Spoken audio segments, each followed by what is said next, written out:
हमारी वीडियोस सिर्फ और सिर्फ लिखित मूल महाभारत पर आधारित होती हैं।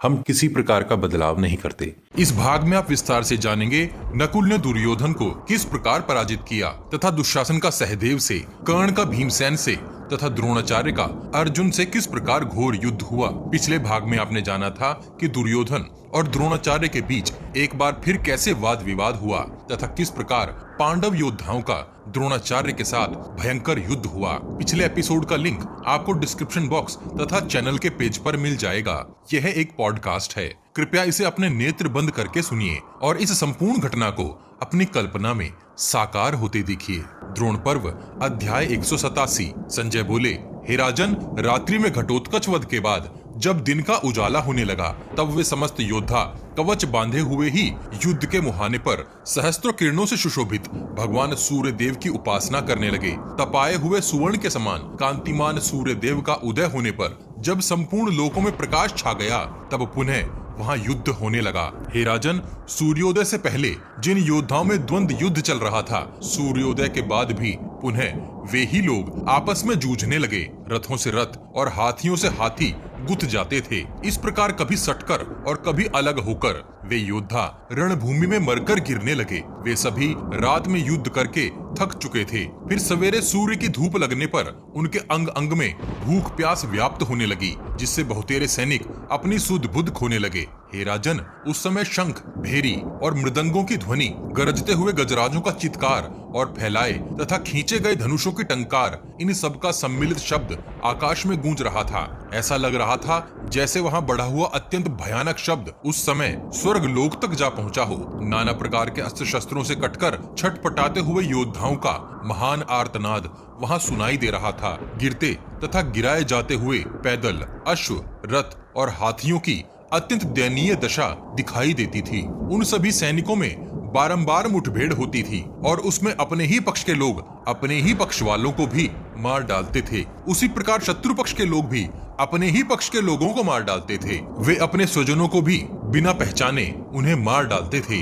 जगह जगह धार वाली तलवारों, तोमरों तथा फरसों द्वारा अत्यंत निकट से युद्ध चल रहा था, जो बहुत ही क्रूरतापूर्ण एवं भयंकर दिखाई पड़ता था।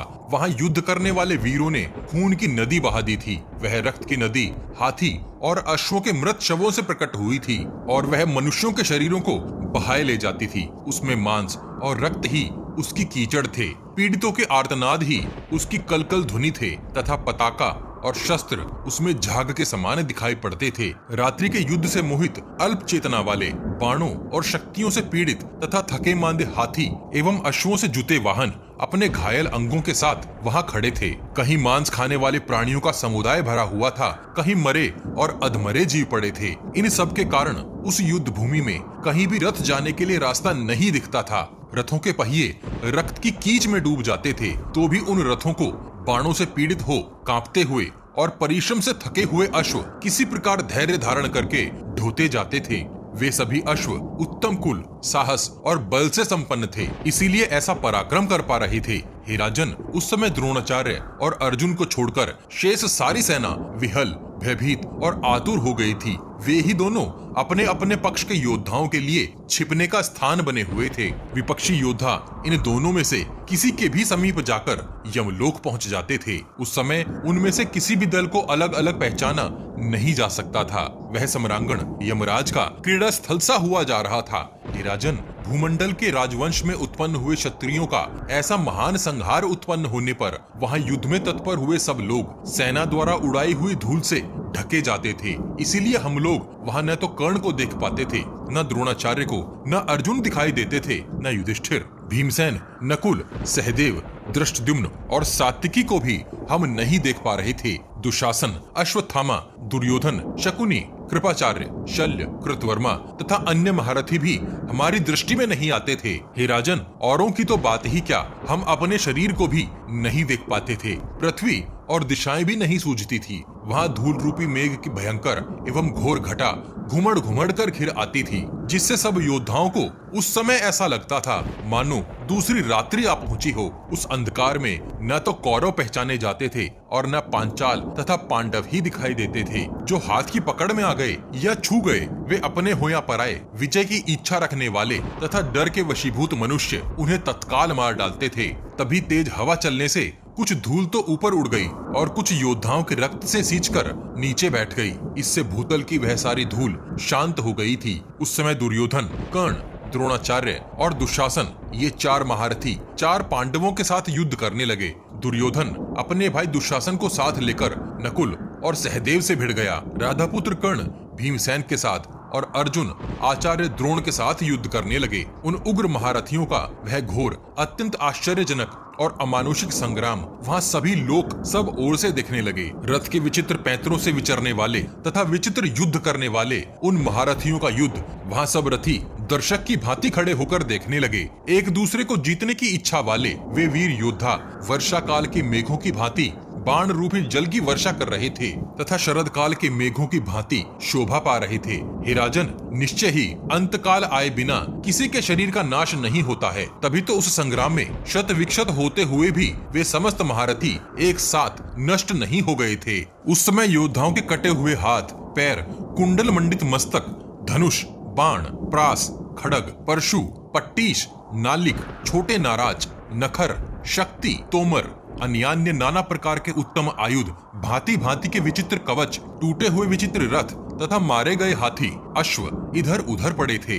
वायु के समान वेगशाली सारथी शून्य एवं भयभीत अश्व उन रथों को इधर उधर खींच रहे थे। जिनके रथी योद्धा और ध्वज नष्ट हो गए थे, ऐसे सुनसान रथ भी वहां दिखाई दे रहे थे। इन सब से भरा हुआ वह युद्ध स्थल वहां नक्षत्रों से भरे आकाश के समान सुशोभित हो रहा था। इसी समय क्रुद्ध और असहिष्णु दुर्योधन का रोष और अमर्ष से भरे हुए नकुल के साथ युद्ध आरंभ हुआ। हे राजन, माद्रीपुत्र नकुल ने आपके पुत्र दुर्योधन को दाहिने ओर कर उस पर हर्ष से भरकर सैकड़ों बाणों की झड़ी लगा दी। फिर तो वहां महान कोलाहल होने लगा। शत्रु के द्वारा युद्ध स्थल में अपने आप को दाहिने किया हुआ देख दुर्योधन इसे सहन न कर सका। हे राजन, तब आपके पुत्र दुर्योधन ने भी तुरंत ही युद्ध भूमि में नकुल को अपने दाहिने ला देने का प्रयत्न किया। तेजस्वी नकुल युद्ध की विचित्र रीतियों को जानने वाला था। उसने यह देखकर कि दुर्योधन मुझे दाहिने लाने की चेष्टा कर रहा है, उसे सहसा रोक दिया। नकुल ने दुर्योधन को अपने बाणों द्वारा पीड़ित करके उसे सब ओर से रोककर युद्ध में मानो विमुख ही कर दिया। उसके इस पराक्रम की समस्त सैनिक सराहना करने लगे। हे राजन, उस समय आपके द्वारा किए गए अपने संपूर्ण दुखों को स्मरण करके नकुल ने आपके पुत्र को ललकारते हुए बड़े जोर से कहा, अरे खड़ा रहे, खड़ा रहे। द्रोण पर्व अध्याय 188। संजय बोले, हे राजन, तदनंतर अपने रथ के तीव्र वेग से पृथ्वी को कंपाते हुए दुशासन ने अत्यंत कुपित होकर सहदेव पर आक्रमण किया। उसके आते ही शत्रुदमन मातृ कुमार सहदेव ने शीघ्र ही एक भल्ल मारकर दुशासन के सारथी का मस्तक शिरस्त्राण सहित अर्थात मुकुट सहित काट डाला। इस कार्य में उन्होंने ऐसी फुर्ती दिखाई कि न तो दुशासन और न दूसरा ही कोई सैनिक इस बात को जान सका कि सहदेव ने सारथी का मस्तक काट डाला है। तब रास अर्थात लगाम छूट जाने के कारण अश्व अपनी इच्छा से इधर उधर भागने लगे। तब दुशासन को यह ज्ञात हुआ कि उसका सारथी मारा गया है। रथियों में श्रेष्ठ दुशासन अश्व संचालन की कला में निपुण था।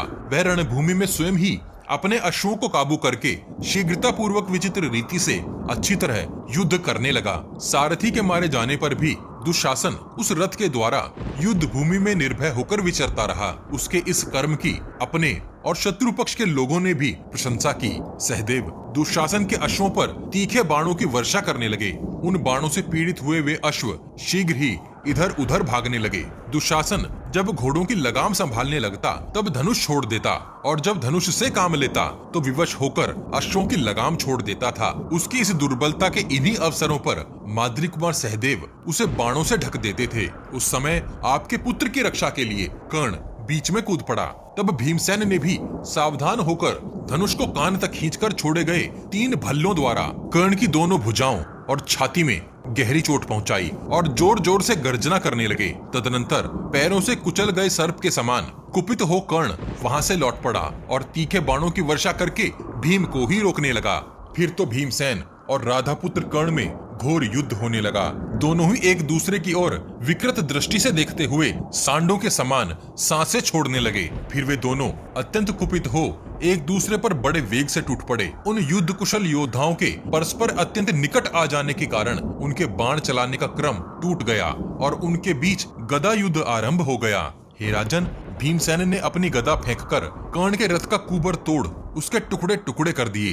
वह अद्भुत सा कार्य हुआ। फिर पराक्रमी राधापुत्र कर्ण ने भी भीम की ही गदा उठा ली और उसे घुमाकर उन्हीं के रथ पर फेंका, किंतु भीम ने दूसरी गदा से उस गदा पर भयंकर प्रहार कर उसे तोड़ डाला। तत्पश्चात उन्होंने अधिरथ पुत्र कर्ण पर पुनः एक भारी गदा फेंकी, परंतु कर्ण ने तेज किए हुए सुंदर पंख वाले बहुत से बाण मारकर उस गदा के वेग को पलट डाला और वह पुनः भीम पर ही लौट आई। कर्ण के बाणों से आहत हो वह गदा किसी मंत्र से मारी गई सर्पिणी के समान लौटकर भीमसेन के ही रथ पर आ गिरी। उसके गिरने से भीमसेन की विशाल ध्वजा धराशाही हो गई और उस गदा की चोट से उनका सारथी भी मूर्छित हो गया। तब क्रोध से व्याकुल हुए भीमसेन ने कर्ण को 8 बाण मारे।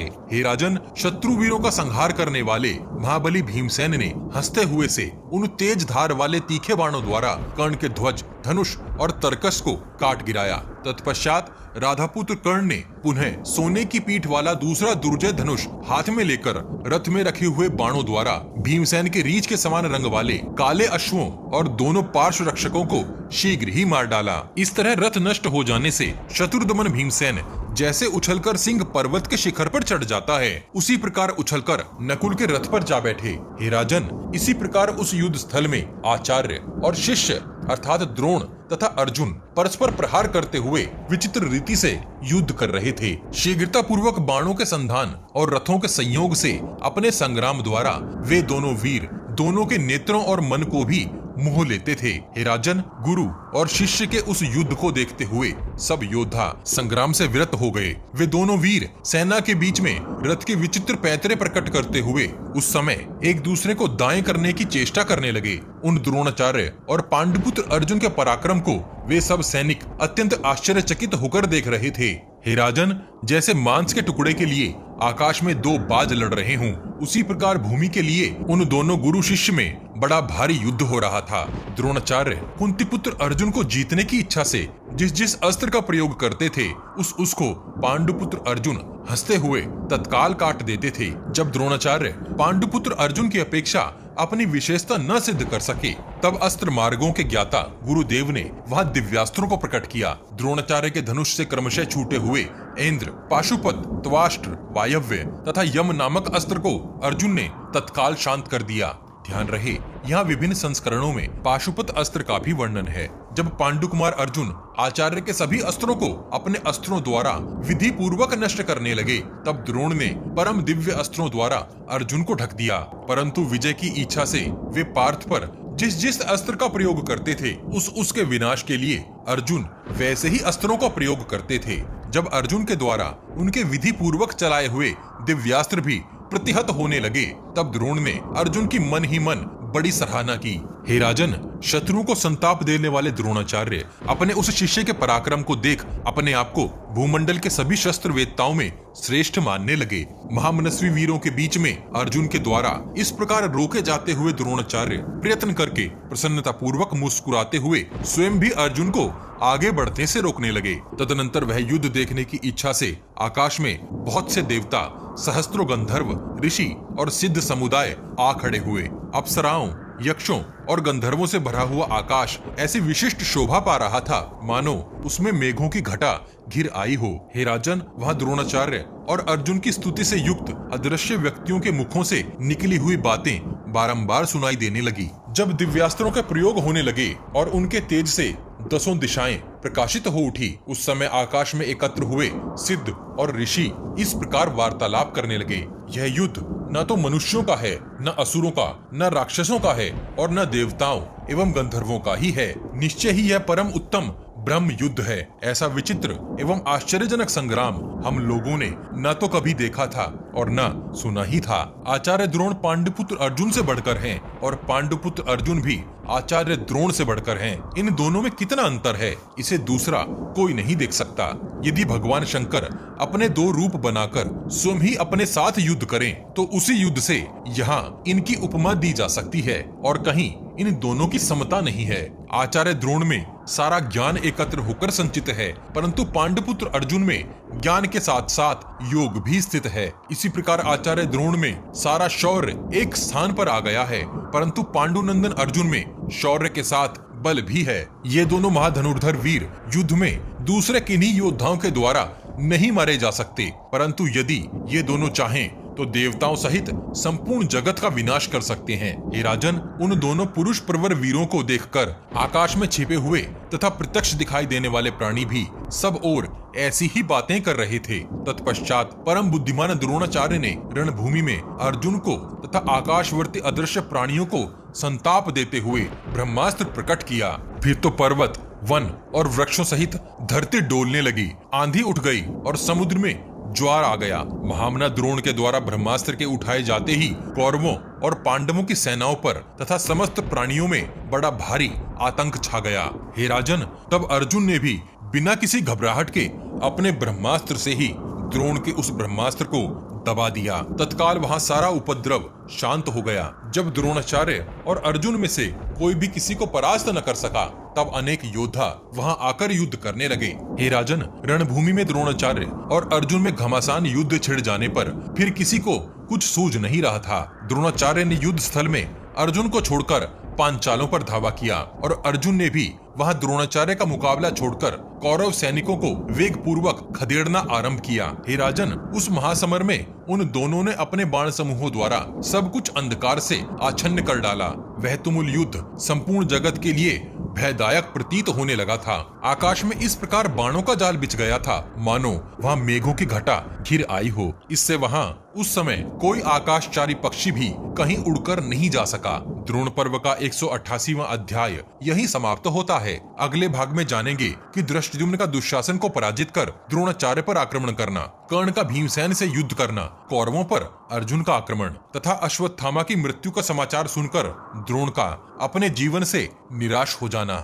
इस विशाल ग्रंथ महाभारत को शीघ्रता से समेटने के लिए हम ग्राफिक्स के साथ पॉडकास्ट का सहारा भी ले रहे हैं, ताकि आप तक कुछ जल्दी से महाभारत का सही रूप पहुंचाया जा सके। आपको हमारा प्रयास कैसा लग रहा है, कृपया कमेंट बॉक्स में कमेंट करके हमें जरूर बताइए। पिछले सभी भाग आपको हमारे चैनल के पेज पर और इस वीडियो के डिस्क्रिप्शन बॉक्स में भी मिल जाएंगे। हम हर सीरीज की एक प्लेलिस्ट भी बनाते हैं। उम्मीद है आप हमारी वीडियोस अपने उन दोस्तों को शेयर जरूर करते होंगे जो महाभारत का सही रूप समझना और जानना चाहते हैं। आपके हर शेयर से हमारा मनोबल बढ़ता है। अपने प्रियजनों तक यह ज्ञान पहुंचाने के लिए वॉच गॉड चैनल को सब्सक्राइब और शेयर करना मत भूलिए। सब्सक्राइब बटन के बगल में बनी छोटी सी घंटी भी बजा दीजिए। जय श्री कृष्ण, हर हर महादेव।